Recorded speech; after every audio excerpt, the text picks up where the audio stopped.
And we're live. It is Thursday, February 12th, the year of our Lord 2026.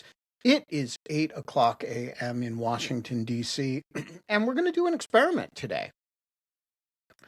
Because in the history of Dogshirt TV, I have never had the experience of starting a show thinking that maybe one co-host is going to show up, not sure, and also thinking that, knowing that a member of the Greek chorus yesterday evening texted at me or blue skied at me that he was available to come on and talk about Pam Bondi's testimony yesterday. And so this is an either-or show. Either Eve Gaumont is going to show up, or Andrew Steele is going to pop up on my screen, and we're going to talk about Pam Bondi's testimony yesterday, or maybe both will happen, but it's one of those wild card, I would say dealer's choice, except it's not. I'm the dealer, and I am right now completely, it's not a question of my choice, it's a question of what is going to happen. Andrew says in the chat, I can join in a sec, so we're going to have at least that. And we may also have Eve Gaumont show up, or Albert Craig, as she is sometimes known. You never know, because you don't know who's going to sleep through the show. You don't know if Eve is going to wake up and find that I've texted her, are you coming on the show today? And said, when did I commit to doing that? And realized that the answer was never. But, so, it's a complicated little dance being the producer of your own totally disorganized show in real time. But, look, the sun is shining. The birds are chirping. It is going to be a great fucking day. And you are watching Dogshirt TV. And it is a goddamn revolution in morning television. And one of the revolutionary features, of which there are many, is that we often start the show having no idea where it's going, who the co-hosts are going to be, who the guests are going to be. And another one of the revolutionary features, and as I say, there are a bunch, that sometimes I wake up and I see somebody volunteering to discuss an issue that I have not followed closely because I did not want Pam Bondi's testimony yesterday, because we all make choices in life, and I made the choice that something else, overpowered by jet lag and therefore falling asleep, was my priority for the afternoon. And all of which is a 3-minute long way of saying that we are not allowed to have fun anymore, but we are allowed to have Andrew Steele, soulless attorney, join us to talk about the testimony of a truly soulless attorney yesterday. Andrew. Morning, Ben. I did have like a little bit more of my soul sucked out yesterday. Sure. Was it like Dementor-like? Yeah, that's absolutely correct. I couldn't think of a better example of like a Bellatrix Lestrange type in the government. So I do not have the video clips lined up. That would be awesome. I don't know if I could share them, but I think maybe Tim Miller and JVL did a recap with some video clips, but there was a lot. I mean, it was 5 hours, I think. Yeah. So you did not watch. I mean, we make choices. No, I didn't watch a moment of it. Okay, I've seen cool. some social media about it, but I actually, at around noon or so, was just overcome by fatigue and jet lag, and I went to sleep, and I slept basically till 6, and then I got up and had dinner, and then I went back to sleep. And so I kind of missed yesterday. Yeah. That's the life. I mean, those are choices, and those are good choices. I made the bad choice of it was on in the background for part of it, but I did listen to basically the whole thing.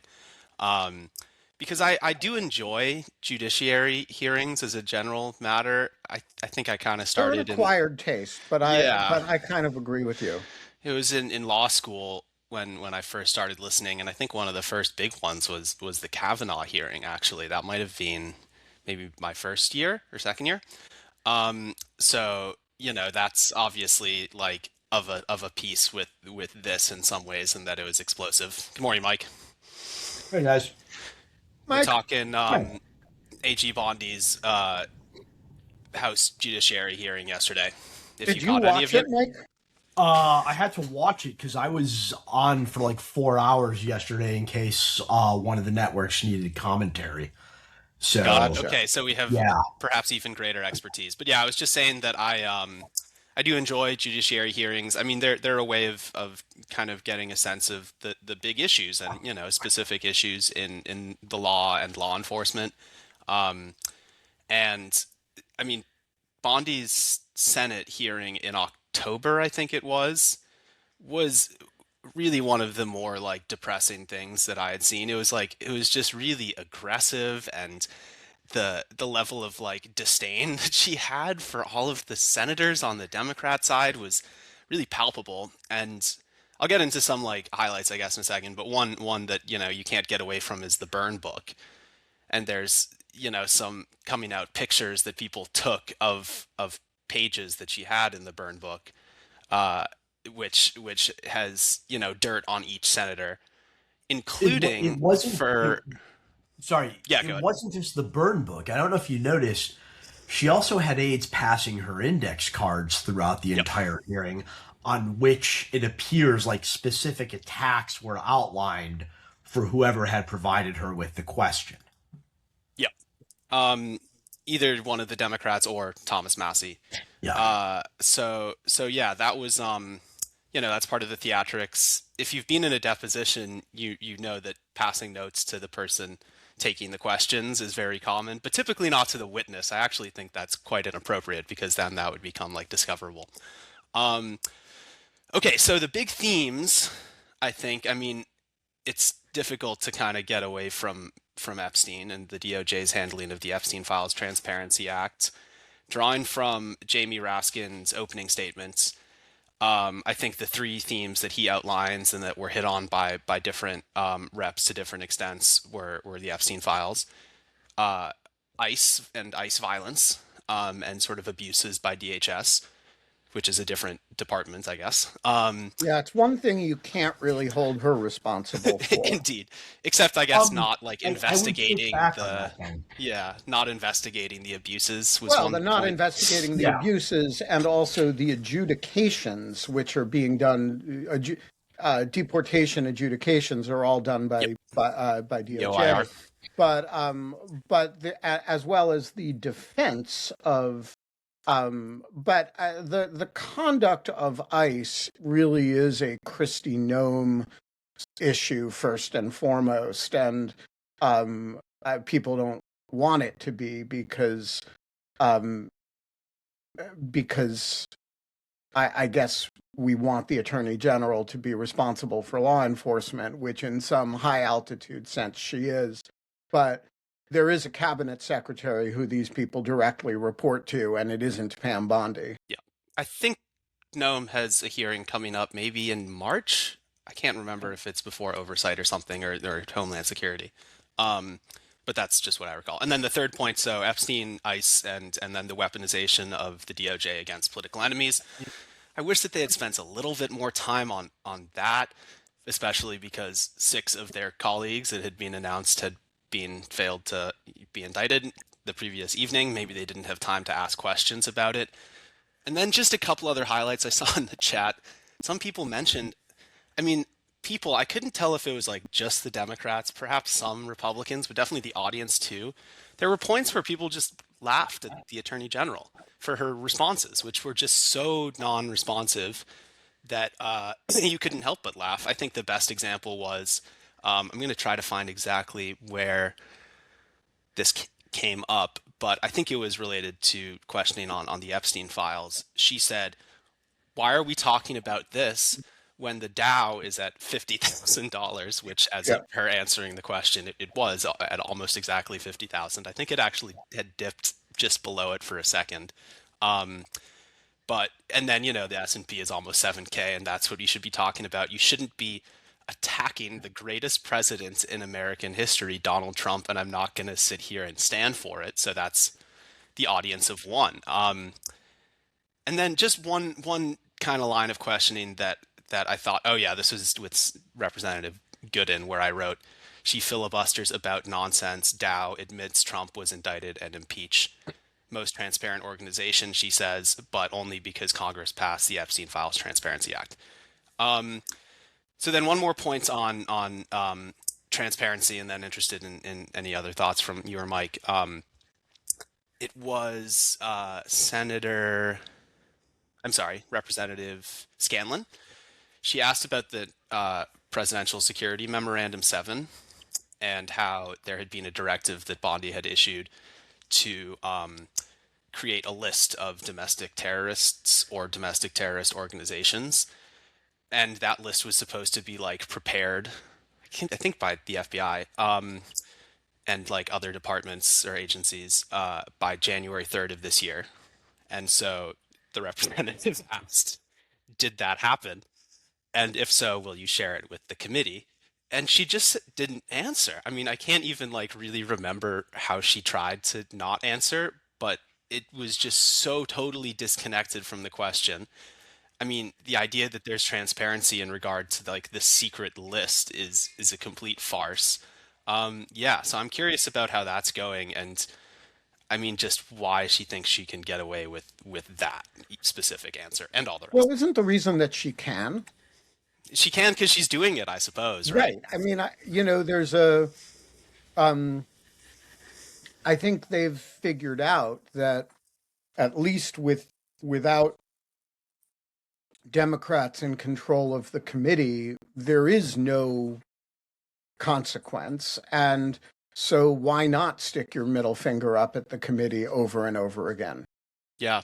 I mean, even if Democrats do take charge, I guess they'd have subpoena power, but she could just like not show up, right? Or like, Right, but subpoena power for documents is a real thing, and you can, then you have to fight about every document, and that's a tool that can be used, as is the contempt power. Not because you're actually going to prosecute somebody, but because a future administration might, right?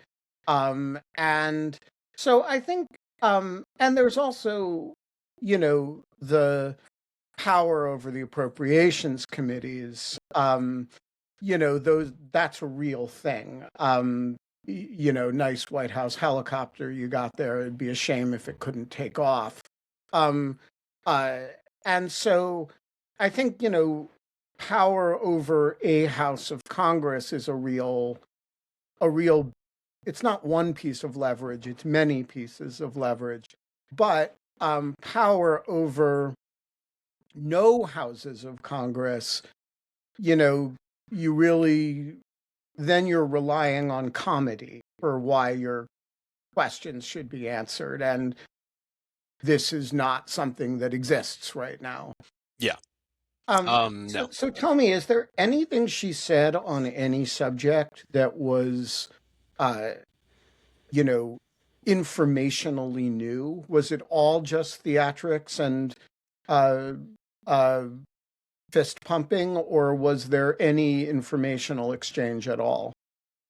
I don't think there was any informationally new content. It was kind of like praising law enforcement's accomplishments a lot of the time that I think, you find on whitehouse.gov or something.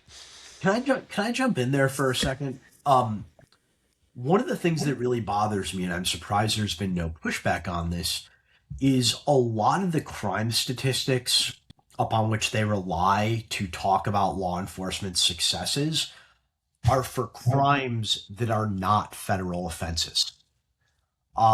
So for DOJ taking credit, for example, for the homicide rate going down is a little ridiculous. Right. If we're talking about homicides in national wilderness areas or Indian reservations, tribal reservations, like, sure, take all the credit you want, but I suspect we're not talking about murders in Yosemite here. That could be a good novel, though. I feel like the name Murder in Yosemite, like a crime novel. But yeah, no, I agree. I think they're very willing to take 100% credit for like every single good thing that happens in the country, whereas in Yeah. reality, it's like, you know, the Manhattan District Attorney Yep. is responsible for a lot of the decrease in crime and the leadership Yep. of our city. Um, and I don't think that the federal government really has had much to do with that. I mean, support in Memphis for law enforcement by different agencies is something, And and Steve Most Cohen praised that. most I don't most think it is.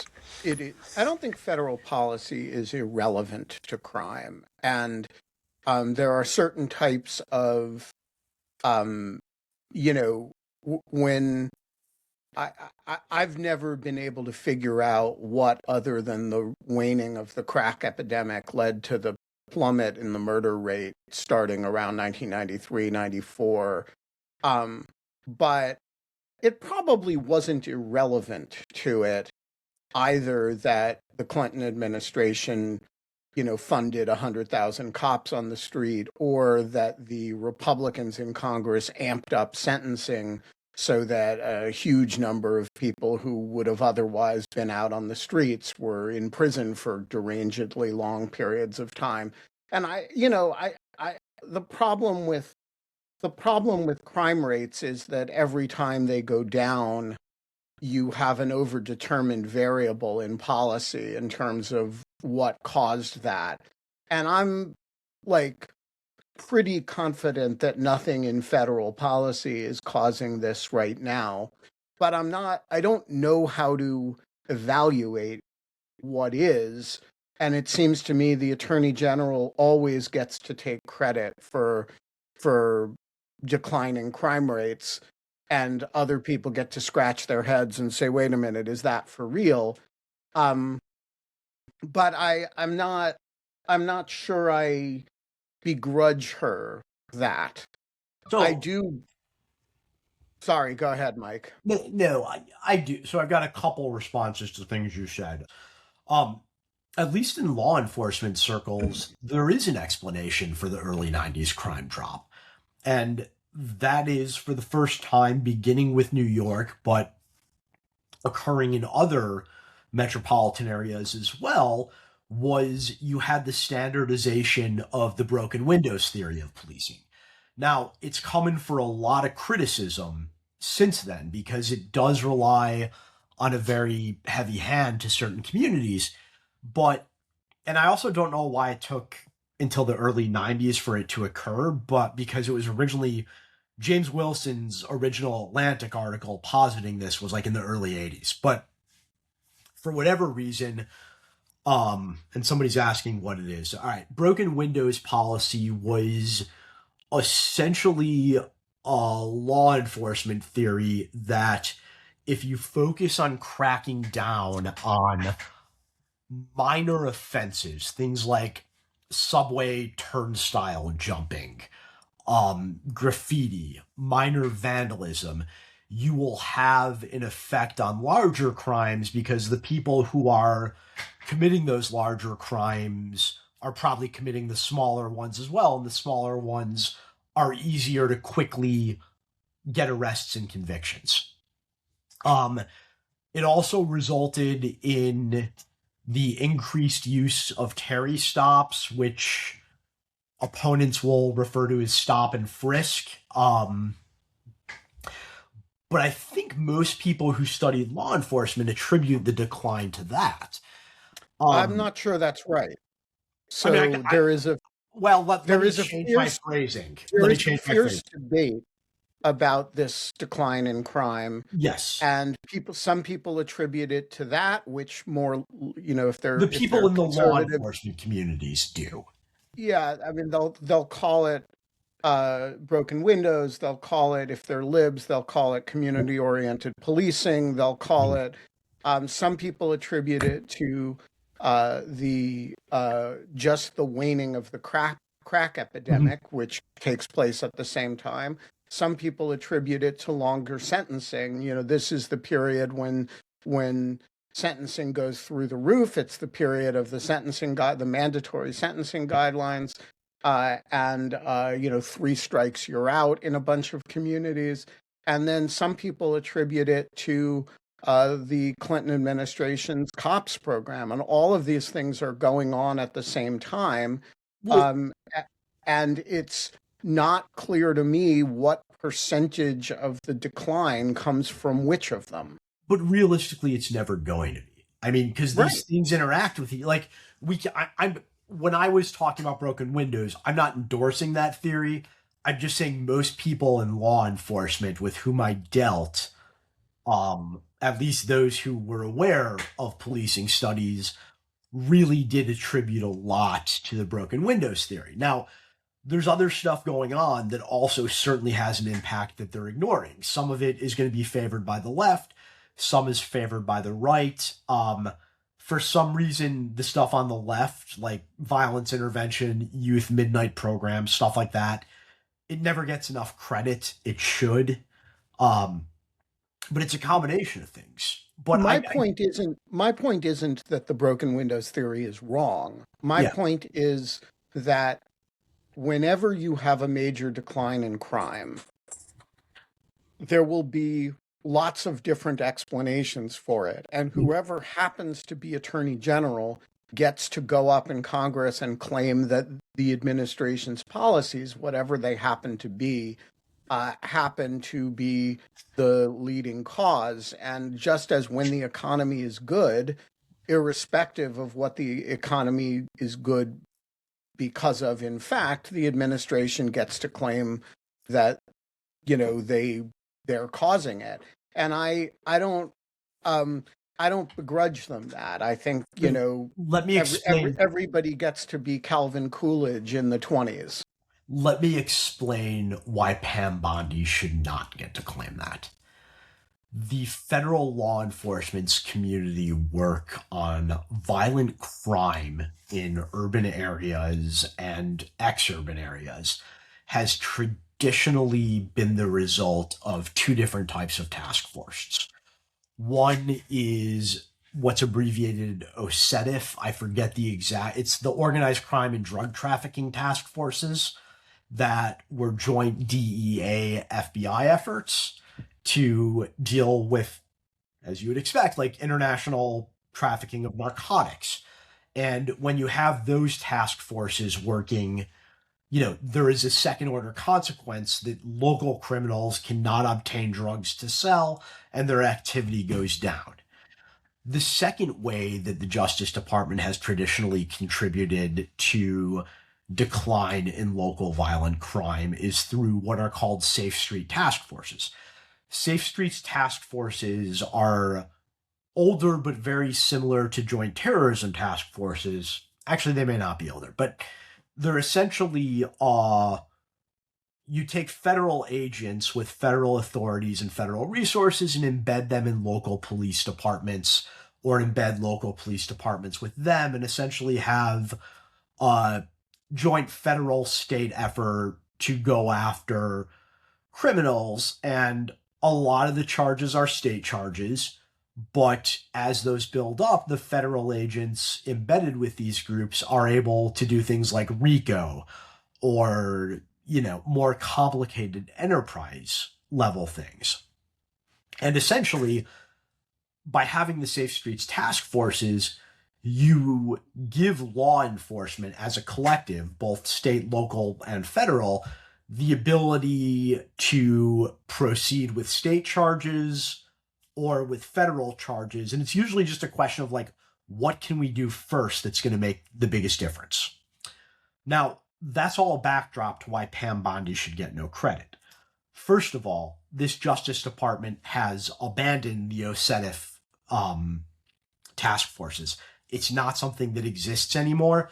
So there is considerably less partnership with DEA doing these enterprise-wide international trafficking and narcotics investigations, because apparently we just blow up their boats instead. Okay, so basically, this DOJ has abandoned and stopped funding the organized crime and drug trafficking task forces, and they've moved federal agents off of the state Safe Streets task forces into what are called Homeland Security Task Forces, which are the first law enforcement task forces in the history of the country that are not primarily managed by the FBI, but are managed by DHS.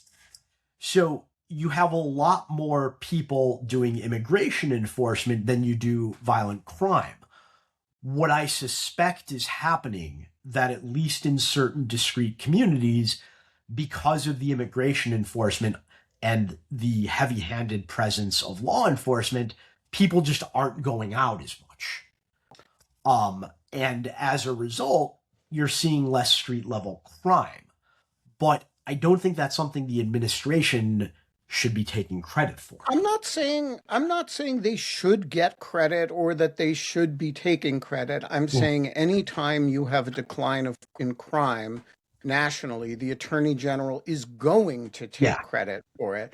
And that is part of the natural order of things. The administration always takes credit for good news. And it is the job of commentators to say when that's justified and when that's not justified. But I don't think she shouldn't be out there doing it. That's like saying that they shouldn't be claiming, crowing because were better than expected job statistics for the month of January. I mean, that's just fighting against the way the things work. We're both right. Yeah, I mean, what you're saying makes perfect sense, but right now we're commentating. So the visual with that the Attorney General was trying to get across was that there has been a reduction due to DHS and her efforts in crime by criminal illegal aliens. And there was a bit of a back and forth with different representatives, about whether they have lower rates than natural born citizens or whether that even matters. And she, repeatedly put up pictures of some deportee and the crimes that they had committed. One rep who was very close to the end, who I was actually reasonably impressed by on the Republican side, is a guy named Derek Schmidt, distinct from Eric Schmidt, who is in a neighboring state. So Derek Schmidt. When you say Eric Schmidt, it's very important to pronounce it with the appropriate accent. I mean, he's just a genuine white nationalist, but Derek Schmidt seems to be like a more reasonable individual. He was the former Attorney General of Kansas. And I mean, I think that this is a slightly more interesting discussion to have, is like the federal government is not going to enforce, city, local level criminal enforcement policies. And I mean, illegal aliens can get arrested for crimes and locked up just like a citizen or a legal resident. But I think like the point that they kind of did get across just through sheer repetition was like, these people shouldn't be here in the first place. And there have been issues with prior like administration's immigration enforcement that have allowed them to be here. And like, I'm a very liberal guy when it comes to immigration. And have like written about some of these issues at length, but I do think that she sort of succeeded at least in like reaching that core point that has been from literally day one, 2015, they're sending murderers, they're sending rapists, and that has been like the linchpin of sort of both Trump administrations. I mean, eating dogs and cats, I don't know how many people they've arrested for that, or deported. I think 0. But I think that's kind of like, she certainly took credit for all violent crime in the country going down, right. But the focus that she like visually tried to make it about was the efforts by ICE to, either work with, collaborative or cooperative local authorities to deport people who might have been released otherwise into the country. That was Derek Schmidt kind of like just emphasized that collaboration on those, between law enforcement and immigration is probably a good thing. And I don't think that we should like throw the whole baby out with the bathwater in that regard. So that's just kind of one take. I think the question of what level of local cooperation should be happening with ICE and for what is actually a very hard question. Yes. You have these, you do have the garden variety cases that in all prior administrations people finish a sentence or who may be violent or nonviolent criminals, but real criminals. And it's a fairly routine matter to notify ICE that, by the way, we're going to release them. You can come pick them up if you want to deport them, and they are deportable. Which is And how the majority of immigration enforcement has traditionally occurred, is through that detainer program. right. And if you're focused, as responsible administrations have been, on your as your enforcement priority in the immigration space, those are the cases you want to focus on, because they're cases where people are doing bad things in the United States and shouldn't be here. And then, but all of a sudden, you have this question of, should we be cooperating with ICE at all? And ICE's behavior makes it very difficult to respond to that in the affirmative. And by the way, the conditions in the detention facilities that these people are going to be moved to are appalling. And by the way, ICE is not, is running riot over your community, and so you have a lot of legitimate political sentiment in a lot of communities that the proper amount of interface and cooperation is zero. And so how do you, as a local police official or as a local politician, if you don't call them and you just release the person, you're releasing a dangerous person into your community that you're responsible for. I think it's a genuinely hard set of problems, actually. Yeah. It's an immensely hard set of problems, but that's also why I think the way this administration is handling it is such an atrocity. Because they're like, if ICE just behaved under the norms of law enforcement that have governed us for the past decade or longer, these questions would be less difficult. If in honoring a detainer, you weren't sending somebody to a place where there's a measles outbreak, it would be easier. If you weren't detaining toddlers in the hopes of catching their parents, these questions would be easier. Like, once again, they're undercutting their own goals by making cooperation with the individuals trying to reach those goals morally problematic. Yeah, and somebody in the chat, I think Linda, made the point that with the arrest quota, Stephen Miller quota special of 3K per day, it's just simply not possible to really be focused on following through on detainers or final orders of removal when you have to somehow find 3,000 people a day. I mean, in where, and these are going to have to just be random people mostly. The quotas are really disgusting. So tell me, Andrew, what were the significant confrontations yesterday between Bondi and I presume people on the Democratic side? And Thomas Massey. So tell us about some of the headbutting. Yeah, no, it started pretty early. I think Jerry Nadler was probably his questioning. I think he asked like a 4-minute question, basically to the extent of, have you indicted, or are you going to prosecute, or are you going to, are you investigating, or have you indicted any other individuals in the Epstein, web? Of course, following the unsigned July 9th, 2025 memo saying that they were not going to do that. And she started to just not answer, and then Raskin sort of tried to help Jerry Nadler reclaim his time, and then she yelled at Raskin that you're a loser and a washed-up lawyer, which, like, I don't really appreciate that, to be honest. I think Jamie Raskin is a pretty honorable guy. What else? I mean, then along exactly the same lines, after Thomas Massey raised some points about like how the redaction on Les Wexner's name in the FBI like co-conspirator document, I don't know exactly what that document is called, was how that redaction was effectuated and whether there's going to be accountability for that, like whether they have a log of people who do the redactions. I mean, personally, I think that, the person at the top, the attorney general, should just have to take responsibility for it.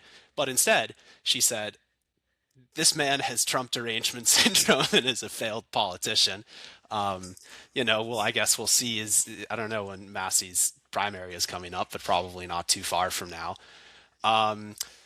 Jasmine Crockett didn't even ask a question. She just kind of yelled at Bondi for 5 minutes. And I don't know how to pronounce his name. It was weird. She just I'm serious. You have let me just vent about this. Please. You have so few opportunities to hold public officials accountable in a setting in which 1001 applies, in a setting in which they're under oath, in a setting in which their cameras are on. And when you use that time to lecture the cameras and make speeches, you are wasting the public's time. Questions to the attorney general should be short. They should be, when possible, yes or no questions. It should be super conspicuous when the attorney general or the FBI director or whoever is not answering them. And if you choose to spend that time making a show of yourself, there's a word for you, which is a showboater. And it's too common and it's terrible when people do that. Yep. Yeah, no, there was quite a lot of that. I don't know how to pronounce his name, Chuy, maybe Chuy Garcia, said that she was one of the worst attorney generals in history. So there was just, clashes throughout. Jared Moskowitz, kind of like, he's not a moron, but he kind of makes a fool of himself sometimes. He had all of the Harry Potter books there, and like I knew exactly what he was gonna do, like all 7 stacked on a table. Donald Trump's name appears in the Epstein files more than Harry Potter's name appears in the Harry Potter books. See, and it's like, well, what's your point? Like, what's your question? So yeah, I think some other points that people raised in the chat. There is a point. Is he New York Goldman? He asked about, a lot of them had visited, and maybe we can get to this in a second, the DOJ building to view unredacted files. And he's like, well, there was one document that was an email from Jeff or it was an email from Jeffrey's lawyer. I don't know who it was, and I haven't seen the document yet, that he forwarded to Ghislaine. And Goldman asked, why in the public release was this withheld or redacted? And then Pam Bondi said, well, because it was privileged. And it's like, that's so foolish, because it's literally just some guy like forwarding an email to a third party, like, and that breaks the privilege immediately. Once you forward it to a third party, you've waived whatever privilege there could be. So, I guess the DOJ lawyers are probably pretty junior who are handling this and maybe hadn't gotten a handle on that. So then one, I guess, final point on the sort of Epstein of it all is Pramila Jayapal. I think she was the first Democrat to question. And she, Mike, you're muted? No, I was just going to say she was, and I thought she acquitted herself very well. Actually. Yeah, it was actually quite moving. She had maybe a dozen or something Epstein survivors, including Virginia Giuffre's brother was there, because she is not alive anymore, sadly. And she asked them to stand and raise their hands if the DOJ has not or refused to talk with them. And every single one of them raised their hands. So, I think Bondi in her opening statement was like, I will always work with victims and I will never refuse to engage with them and help tell their story and seek justice for them. And then like standing immediately behind them. And I don't think she ever like turned to acknowledge them or whatever. There was a phenomenal picture that ran in most of the papers of them raising their hands and her just looking dead-eyed forward that I think will probably make its way into the historical record. Indeed. Yeah. So that was very moving. And she then accused Representative Jayapal of taking money from Reid Hoffman or something, which I was like, I don't really get what that means. And Jayapal's response was great. Reid Hoffman, if you're listening, Lawfare needs some of that money too. And you shouldn't give it all to Pramila Jayapal. So she's Well, great. according to Jayapal, she never took any money from him, so it was a Lawfare will. yeah. Yeah. So then I guess one final point on her is that part of the Byrne book, I actually don't think that the Attorney General had any like substantive content. Maybe she had like some crime stats or something, but most of the papers and notes that she had were just like opposition research. For Jayapal, it was a printout including a screen capture of the representative's search history from I think the day before or Monday, from when they had gone to the DOJ building. So this is like a bit of a story that emerged like later yesterday, is that it appears that the DOJ, I mean, not only was like tracking the search history of representatives when they went to search the Epstein files, but then the Attorney General printed out the search history and like brought it to Congress to, I don't know, she didn't like reference it, but conceivably. And this is all after, I don't know how many years or at least the past term or session, Republicans have been crying about how the DOJ was monitoring them. Well, So yeah. I can't believe I'm doing this, but I'm gonna offer a limited defense of DOJ tracking who was looking at what within the Epstein files. Sure. The version of the files at which members of Congress were looking were the unredacted pages. That was the whole point. And they were doing it on DOJ systems. It is entirely normal when you're dealing with information that is restricted from the public to have controls in place to allow you to figure out if that information gets leaked, who had access to it. Sure, it is totally normal to have controls in place to for auditing and but she's misusing them now. It is not appropriate or normal to use that for political purposes in a hearing by way of making fun of or discrediting a member of Congress. I 100% agree. I'm just saying, like, if we're going to attack that, we need to attack the use of it, not the fact that it was happening. Correct. There's nothing wrong with, in fact, it would be reckless to not have some controls in place. It's the problem isn't the technical capacity to do it. The problem is the use of it for political purposes. Right.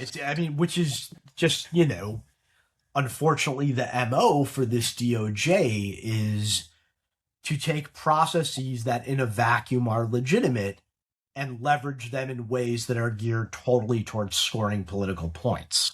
Right. Yep. So along those lines, I think the kind of last topic of the three, law enforcement, Epstein, and then the third is weaponization of the Department of Justice. I'm just looking through my notes, and I don't really think that any one of the questioners really spent their time focusing on this, and I think that's a bit unfortunate because it's not like an issue that affects thousands, millions of people. It really just kind of like affects the specific targets, as well as creating like, a chilling effect for critics. But I think that's like one of the most like fundamental corrosions that's happened under the Attorney General. And I really wish that, somebody had just kind of like pilloried her, like, how did you think you could get away with this? I completely disagree with you about the effect here. And I want to make the argument that this is actually a much bigger effect than the Epstein files. The Epstein files affects a discrete group of people who have been abused by Jeffrey Epstein and have not been able to get justice. Yes. The idea of a weaponized Justice Department that is going maliciously after protesters, after political opponents of the president, after people who somebody in MAGA has a vendetta against, this has implications for prospectively for everybody's political expression. It has implications for when you go out to protest, people being shot in the streets. What is the what is the protection available to you, and will it be investigated if somebody abuses you? This has a lot of prospective application, and it is not limited to the group of people who happen to be named Letitia James or those 6 members of Congress, right? It's everybody who is engaged in political activity has to think about the consequences to themselves of that political activity. Should I bring my legally licensed firearm to a protest in Minnesota? Should I film an ICE officer? And you do that knowing now, in a way that was not true 6 months ago, that you might get shot to death. And by the way, if and when you do, there's not going to be an investigation of it because the Attorney General actually wants you to get shot to death. And that seems to me to be a dramatically big deal in terms of weaponization. Yeah, I think the weaponization of the Justice Department, I think, Ben, didn't you write a piece about this like in 15? Like, I think before I've written many pieces about this dating from the dawn of time, but I don't know which piece you're talking about. All right, but basically, I think honestly, and this isn't just because it's where I worked, the corruption of the Justice Department is, to me, the most pernicious thing that the administration is doing. It goes back to Justinian, like, who's going to guard the guards themselves? I mean, the guards are DOJ, and once they can't be trusted to operate according to neutral principles, like, it's a nightmare. We are no longer in a republic at that point. Yeah, no, I totally agree. I think it's a very, very fundamental corrosion, and it kind of just faded out the attempted prosecution of the Congress people. I mean, 6 sitting Congress people in the opposition party for their speech. I mean, there's just like so many constitutional issues with that. Representative Raskin, in his opening statement, did say, or maybe it was in his questioning, he did say that President Trump orders up prosecutions like pizza and you always deliver, which I thought was pretty funny. I'm just curious, like, what questions, if you had the opportunity to put questions to the Attorney General about the weaponization of the Justice Department, what would you have asked? It just feels like she'll just be like, President Trump gets to do what he wants. The people elected him overwhelmingly, and by the way, the Dow's at 50K. But just curious if you would have what questions you might pose. Mike, you first. I have several.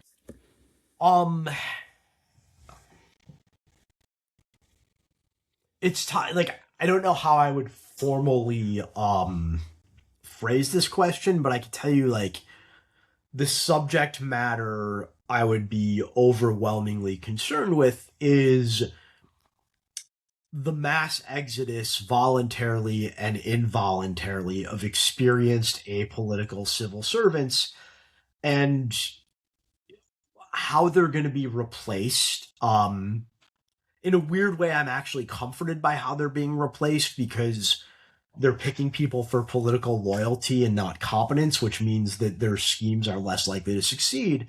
But, I mean, I admittedly graduated law school longer ago than I would like to remember. But getting a job at the Justice Department was really, it was the pinnacle of what you could do as a young attorney. And you didn't just have to send a Twitter DM to somebody and immediately get the job. Like, it wasn't the sort of organization that was advertising on Twitter. Well, Twitter didn't exist, but you guys know what I mean. Like, indeed, having Chad Mizell say, DM me if you want to come work at DOJ, like, sort of cheapens the institution. And I think that's an understatement. And I am putting a lot of weight on the word "sort of" in that sentence. I know. I'm just saying, like, all right, let me give you some questions.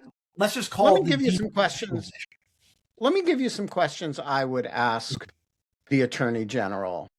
And I would ask these without expecting to get a straight answer to any of them. Madam Attorney General, do you think it is appropriate for a U.S. attorney to personally present a case to a grand jury after the grand jury has already rejected that case? Isn't that in the manual that you can present a case after it's been rejected to a grand jury if the U.S. attorney themselves approves of it? If a responsible Indeed. U.S. attorney. Secondly, uh, when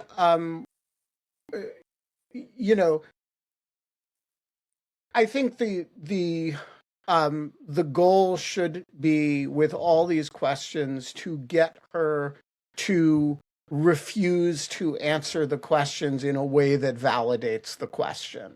So I think the personnel stuff, for example, can you tell me how many people have been dismissed from the Justice Department and the FBI since January 20th? The problem is they lie. That's fine. I mean, I want her accountable for the answers. Of those people, Madam Attorney General, how many had individual findings of inappropriate conduct after individualized reviews? I want to have her on the record about as many things, that are simply factual questions as humanly possible. Yeah. One actual, this is going back to a previous issue, but one, I think it was a lie or just she didn't know, was about the transfer of Ghislaine Maxwell from one prison to another. And her response was, I had nothing to do with that. The buck stops with the Board of Prisons basically on this issue, and I don't know why they did it. Todd Blanchett said in some interview that it was security reasons, but Bondi said, the Board of Prisons has informed me that she was moved between two facilities at the same security level. So I'm not like a federal prison expert, but I understand that there's, I think, 5 security levels, minimum, low, and then all the way up to max or supermax. I don't know if women have a supermax facility. Supermax is gender neutral. Okay, cool. I don't know if there are any women in Florence, but no, supermax prison, you never interact with the other prisoners. Right. Okay, so she said that there was a transfer between 2 prisons of the same level. So Ghislaine Maxwell was transferred this past year from FCI Tennessee, women's low security prison, to FCP Bryan, which is also known as Club Fed, which is a minimum security prison. So that is a transfer between 2 prisons at different levels. And so she had said multiple times they were the same level, but that's just not true, and nobody called her on it. And it's like, I wish a staffer had. Yes, thank you, Melissa. Awesome. So yeah, I wish that a staffer had been sharp enough to just like pass somebody a note and say, that's not true. Yeah, I mean, look, the more purely factual questions you can get her to answer correctly or incorrectly, the more record you have of, the more things you can come back to and say, this was a misrepresentation, and those are leverage, and they're important leverage. It mattered that Jeff Sessions, during his confirmation hearing, misrepresented, intentionally or unintentionally. I'm not saying he lied, but he did misrepresent his interactions with the Russian ambassador. And that mattered when he then, had to recuse himself from the entire Russia investigation, which is the source of Trump's hatred of Jeff Sessions. And so, getting people on the record on factual questions is always important.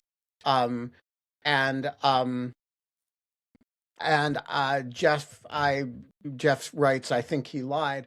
I don't know whether he lied, and actually, I don't care whether he lied. He said something that wasn't true, and that fact had consequences. And when you and anytime you have the opportunity to get people on the record either giving truthful information or not giving truthful information, that is an opportunity that you should take advantage of. Jim Jordan called for the indictment of John Brennan as well, just to throw that one out there. What he did was he explicitly asked her, is John Brennan going to be indicted? And then before she could respond, he engaged in a 5-minute soliloquy about why John Brennan should be indicted. And Jim Jordan never even took the bar exam. I mean, what's the deal? I mean, wasn't he was what, a gym teacher before he joined Congress? And like he was a I know he was a wrestling coach. I'm just trying to demean the guy.